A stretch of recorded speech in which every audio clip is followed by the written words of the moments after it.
ਭਾਜੀ ਬੱਸ ਵਾਲੇ ਦੀ ਗਲਤੀ ਨਾਲ ਮੇਰਾ ਨੁਕਸਾਨ ਹੋਇਆ। ਬੱਸ ਵਾਲੇ ਦੀ ਗੱਡੀ ਉਹਨੇ ਅੱਟ ਕੋਈ ਲਾਈ ਨਹੀਂ ਸੀ, ਗੱਡੀ ਰੁੜ ਕੇ ਆ ਗਈ, ਗੱਡੀਆਂ ਦੇ ਵਿੱਚ ਗੱਡੀਆਂ ਵੱਜੀਆਂ, ਮੇਰੀ ਗੱਡੀ ਦੇ ਨੁਕਸਾਨ ਜ਼ਿਆਦਾ ਹੋ ਗਿਆ।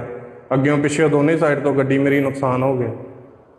ਕੀ ਹੋਇਆ ਭਾਜੀ ਇੱਥੇ ਕਾਫੀ ਰਸ਼ ਸੀਗਾ, ਬੱਸ ਨੇ ਆ ਕੇ ਸਾਰੀ ਹਫੜਾ ਦਫੜੀ, ਜਦੋਂ ਐਕਸੀਡੈਂਟ ਉੱਪਰ ਬੱਸ ਆਈ ਆ ਹਫੜਾ ਦਫੜੀ ਮਚ ਗਈ ਸਾਰੀ। ਕਾਰਨ ਇਹੀ ਕਿ ਉਹਨੇ ਅੱਟ ਨਹੀਂ ਲਾਈ ਭਾਜੀ, ਆਪਣਾ ਉਹ ਵਿੱਚ ਹੈ ਨਹੀਂ ਸੀਗਾ ਬੱਸ ਦੇ, ਬੱਸ ਰੁੜ ਕੇ ਥੱਲੇ ਆ ਗਈ। ਕੀ ਮੰਗ ਕੀ ਹੈ ਜੀ? ਭਾਜੀ ਮੇਰਾ ਨੁਕਸਾਨ ਜੋ ਹੋਇਆ ਮੈਨੂੰ ਉਹ ਮਿਲਣਾ ਚਾਹੀਦਾ। ਵਾਲੀ ਜਗ੍ਹਾ ਤੇ ਆਏ ਸੀ, ਉਹ ਜ਼ਖਮੀ ਜਿਹੜੀ ਲੇਡੀਜ਼ ਹੈ ਉਹਨੂੰ ਹਸਪਤਾਲ ਭੇਜਿਆ ਗਿਆ ਇਲਾਜ ਲਈ, ਤੇ ਉਹਦੇ ਬਿਆਨ ਤੇ ਜਿਹੜੀ ਕਾਰਵਾਈ ਬਣਦੀ ਹੋਈ ਕਰ ਦੂੰਗੇ। ਸੰਗਤ ਨੂੰ ਅਪੀਲ ਹੈ ਕਿ ਵੱਡੀਆਂ ਗੱਡੀਆਂ ਜਿਹੜੀ ਬਾਬਾ ਗੁਰਦਿੱਤਾ ਜੀ ਤੇ ਬਾਬਾ ਬੁੱਢਣ ਸ਼ਾਹ ਜੀ ਦੇ ਨਾਂ ਲੈ ਕੇ ਜਾਵੇ। ਹਾਦਸੇ ਹੁੰਦੇ, ਐਕਸੀਡੈਂਟ, ਜਾਨੀ ਨੁਕਸਾਨ ਹੁੰਦੇ ਲੋਕਾਂ ਦੇ।